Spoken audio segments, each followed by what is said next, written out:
پیش ہے کشمیری میں تازہ ترین اپڈیٹ۔ بھارتک ساری زمیندار آز فاسسٹ مودی حکومت کی طرف آمتن 3 متنازع زراعت قانون خلاف احتجاجس 1 ؤری سپدنس پہ کلہم پہ ہڑتال کران۔ سہ زن گو پرس یت ستمبرس مز گیاو امن ظالمانہ قانون خلاف زمیندارن ہند احتجاج شروع، یمن دباونہ باپت تمن اتی غدار تو غرا خالصتین آسنک الزام دت آیا بار بار تشدد کپنہ تو واریاہ سپد گرفتار تہ، مگر امو پرعزم زمیندارو نہ صرف دلی یا پنجاب بلکہ سرسی بھارتس اندر تھوئی احتجاج جاری، یم کس نتیجس مز یہ احتجاج تو مذمت بھارت کس پرت کن ریاستس اندر ووت۔ آز بھارت 40 کھت زیادہ زمیندار یونین بیتر سمویت کسان مورچہ کیو سماج can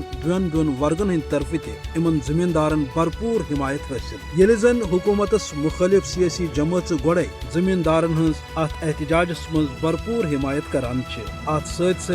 all India bank officers confederation کی طرف تہ زمیندارن ہند مطالبہ تو تہند ہڑتالچ مکمل حمایت سپدان۔ ات ہڑتالس تحت یت کن آج سرسی بھارتس اندر زمیندارن ست تو مودی حکومتس خلاف تمام دفتر تو کارباری ادار بند چھ، یہ امہ کتھ ہز ٹاکار دلیل کہ زمیندارن ہز ظالمانہ قانون خلاف تحریک زورن پہ یہ سپد ضرور کامیاب، یت زن عوامک تہ بھرپور ساتھ چھ، تو یوتام یم کسان دشمن قانون کن شرط ورائے واپس دن ین زمیندارن ہند طرف روزی احتجاج جاری۔ ویسے تہ ات احتجاجس مز یمو زمیندارو پن زو دس یا خودکشی کر، تہند خون تہ امہ کتھ ہند تقاضہ کران کہ تہند خون رت کھالنہ باپت گژھِ ظالم مودی سکنجن کھالنہ یون، کیونکہ نریندر مودی اڈانی تو امبانی ہین سرمایہ دارن نش فنڈ حاصل کرت بھارتس اندر ہندو بالادستی ہند منصوبہ ورتاون یژھان، تو اوے زمیندارن ہند معاشی قتل تہ سپدان۔ اس لیے ضروری کہ نہ صرف بھارت بلکہ دنہک باضمیر طبقہ، دنہک باضمیر لوک ان برون کن تو کرن نریندر مودی سندین انسانیتس خلاف عزائمن خاکس رلاونہ باپت امن زمیندارن ہز بھرپور حمایت۔